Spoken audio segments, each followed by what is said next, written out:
In the year 1931, the streets of Berlin are filled with anxiety and desperation. The air is thick with the smell of fear as citizens form long lines outside the banks, clamoring to withdraw their savings before the inevitable chaos unfolds. Just weeks earlier, Germany had abandoned the gold standard, allowing its currency, the Reichsmark, to be printed wildly in an attempt to ease the crushing burden of reparations and debts.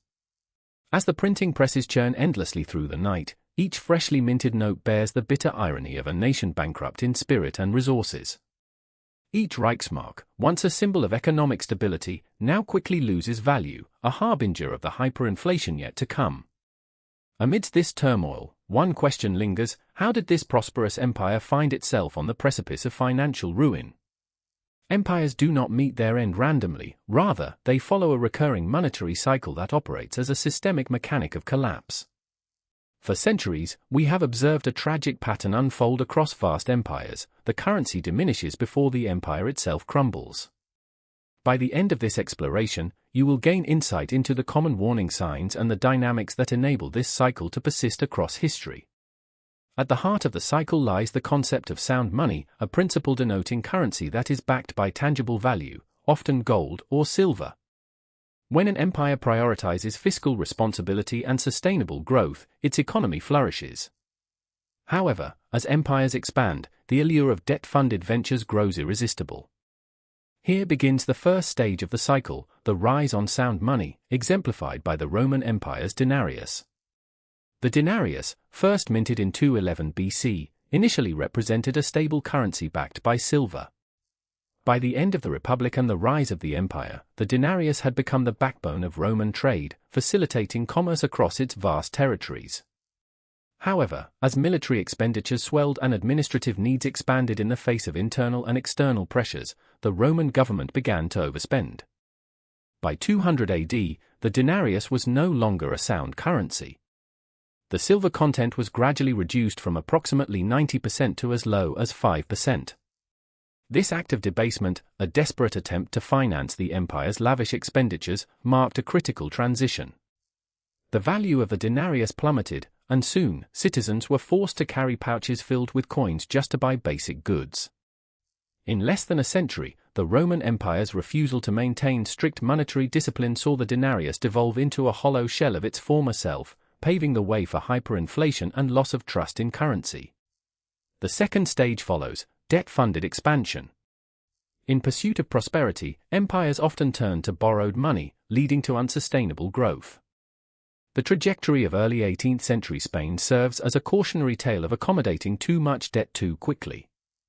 Under the rule of Philip V, the Spanish Empire, buoyed by the influx of silver from its colonies in the Americas, took on immense debts.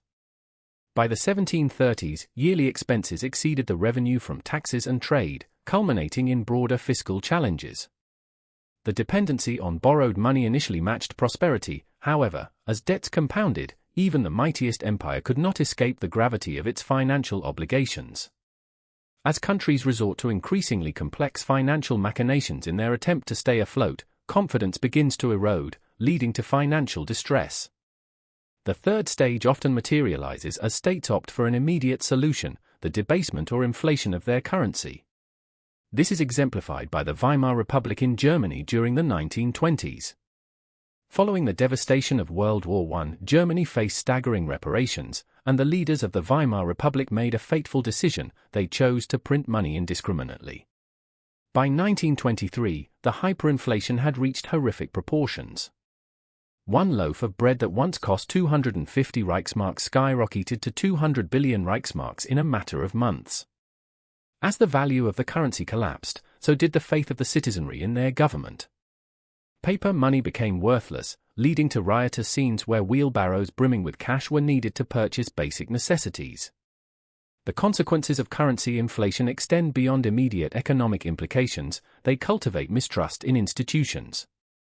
Citizens find themselves in an eternal game of catch-up as their savings evaporate, leading to social unrest, political instability, and the perilous rise of extremist ideologies. Now we find ourselves at the fourth stage: loss of confidence. When the faith in a currency and institution falters, individuals and businesses shift to alternative forms of value, often precious metals, foreign currencies, or even barter systems. Another historical reference emerges here with the decline of the British pound as the world's reserve currency following both world wars. In the aftermath of World War II, the Bretton Woods Agreement established the US dollar as the global reserve currency, linked to gold at a fixed rate. For decades, this arrangement solidified a sense of security and trust in the dollar. However, as domestic pressures mounted and US spending escalated, the decision was made in 1971 to abandon the gold standard altogether. The dollar was allowed to float freely, leading to concerns about inflation, increased debt, and over-reliance on foreign economies. The final stage of this cycle is characterized by reserve currency decline, which often leads to the inevitable collapse and reset of economic structures. As seen with the French livre and the Spanish real, every empire could be trapped in its own cycle of collapse driven by monetary recklessness. The process leaves a void in the global economy, often necessitating a painful and extensive reset as economic actors recalibrate their understanding of value and trust within financial systems. Perhaps you ponder which empire bears the closest resemblance to our current situation. Is it the exuberance of the Roman Republic grappling with spending pressures? Or the Weimar Republic's reckless printing amidst a national crisis? Share your thoughts below. As empires traverse this cycle, an overlooked but steadfast belief persists: each empire believes it is exceptional, that its situation is unique, and thus, it subtly legitimizes monetary policies that others have long regretted. This belief is a symptom of the cycle, the misguided assumption that a nation can transcend the laws of economics that have governed empires throughout history. Each time, leaders pursue immediate relief without acknowledging the long-term consequences, blinded by a temporary illusion of prosperity. In reflection, it becomes evident that our modern economy mirrors these ancient patterns, even down to the nuances of fiscal policy and debt management. Governments inflate their currencies, often elevating short-term relief over long-term stability. Confidence in institutions rests on delicate balances, and any misstep can lead to staggering interpretations of economics and culminate in society's cataclysmic downfall. As history has taught us, the currency dies before the empire does, and it is a powerful reminder of the importance of maintaining monetary discipline across any period of growth. As we conclude this exploration into the cyclical nature of empire and currency, consider this: the pressures of short-term relief from austerity can create a powerful temptation that leads to irreversible change. In the realm of finance and governance, the ledger outlasts every flag, recording the inevitable results of decisions made in haste and desperation. The currency dies before the empire does. Subscribe to see the warning signs before they make the history books. This cyclical nature of monetary debasement continues to reverberate through history, and it is important to delve deeper into the mechanics that drive such decisions. Oftentimes, the allure of immediate fiscal relief seduces empires into abandoning their commitment to sound money. Consider the hyperinflation experienced in Zimbabwe in the late 1990s and early 2000s.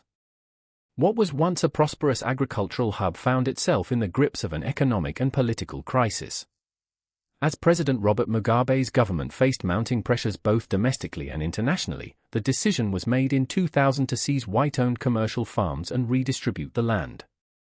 This was meant to quell dissent but instead severely crippled agricultural output. In earnest efforts to stimulate a faltering economy, the Zimbabwean government resorted to printing money at an unprecedented rate, leading to a catastrophic loss of confidence in the Zimbabwean dollar. By November 2008, inflation had reached an astonishing 89.7 sextillion%, an unfathomable figure that effectively rendered the currency obsolete. Daily prices were rapidly changing, ultimately culminating in a situation where the currency itself became worthless. People resorted to conducting transactions in foreign currencies, or they reverted to barter systems, as the trust once bestowed upon the Zimbabwean dollar vanished. This descent into hyperinflation and its accompanying landscape of societal chaos underscores the core mechanism that operates within these cycles: a loss of faith. When individuals perceive their currency as unstable, their behavior inevitably shifts.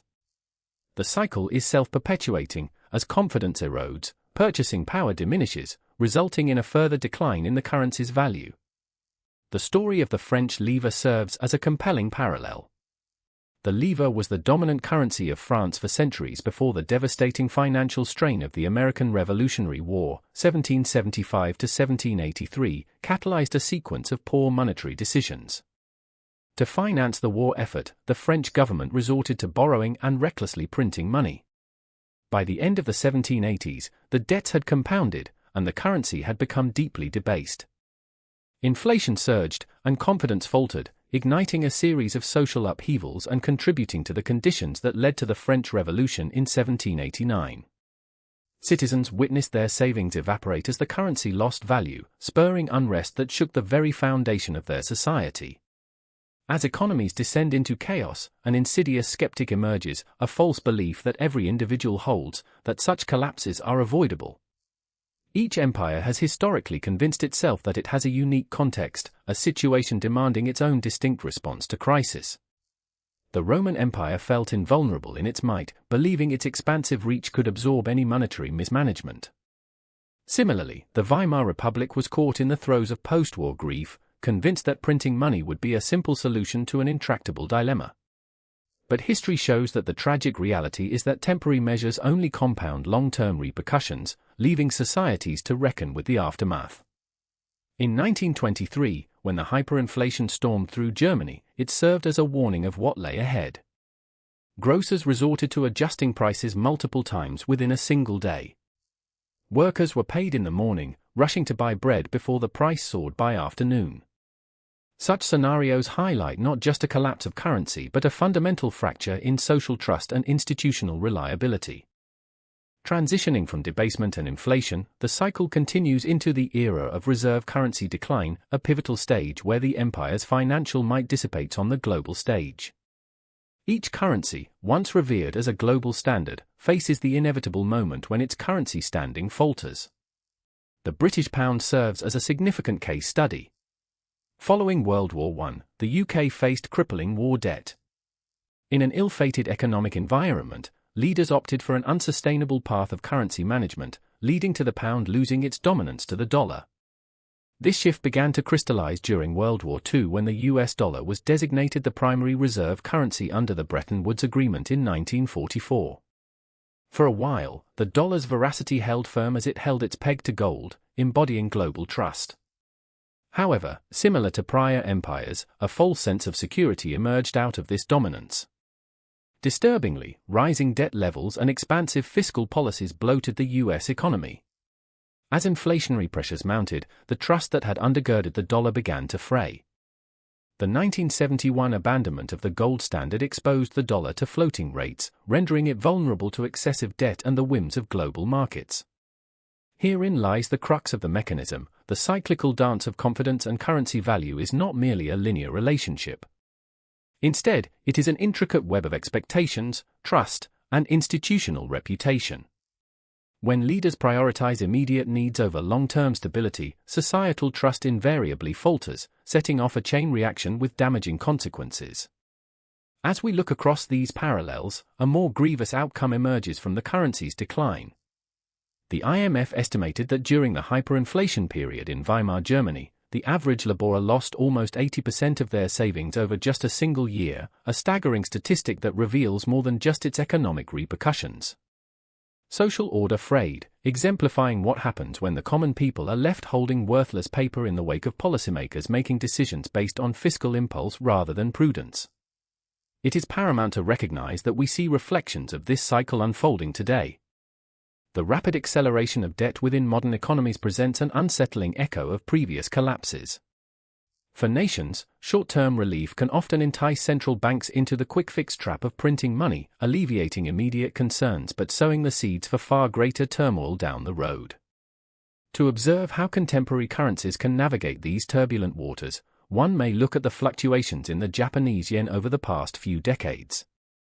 After the asset price bubble burst in the early 1990s, Japan faced a stagnant economy characterized by deflationary pressures and extensive government debt. The Japanese government and its central bank employed several unconventional monetary policies, massive fiscal stimulus and monetary easing, each time attempting to orchestrate a recovery. Yet nearly 3 decades later, Japan continues to grapple with debts exceeding 250% of its GDP, raising questions about the long-term consequences of such an approach. This example reveals that while the mechanics of monetary collapse may remain largely unchanged, the contemporary global financial landscape introduces unique complexities that can obscure these dynamics. When observing the current economic environment, it is crucial to keep in mind the potential risks lurking beneath the surface, among them, growing political tensions, social unrest, and rising disillusionment with traditional institutions. The tides of history ebb and flow in patterns that mirror one another, underscoring the timeless truth that the currency often dies long before the empire. As we honor the lessons of the past, we must also acknowledge the perils faced by those who dare to ignore history's repeated warnings. The systems may evolve, but the underlying principles of fiscal responsibility, trust, and the dangers of currency debasement remain constant. As we reflect upon this cyclical nature of empire and the vulnerability of currency, we must grapple with the implications for today and the future. How can societies maintain trust within their financial systems amidst this cycle of pressure and temptation? Only careful stewardship over sound money, respect for historical precedent, and a commitment to transparency can provide a steadying influence against the currents of monetary chaos. Let us reaffirm that the journey through economic history serves as both a cautionary tale and a guide. The lessons learned through the rise and fall of empires underscore our responsibility to be vigilant stewards of the monetary systems we inhabit today. We must remain conscious of the pressures that threaten to erode confidence and stability.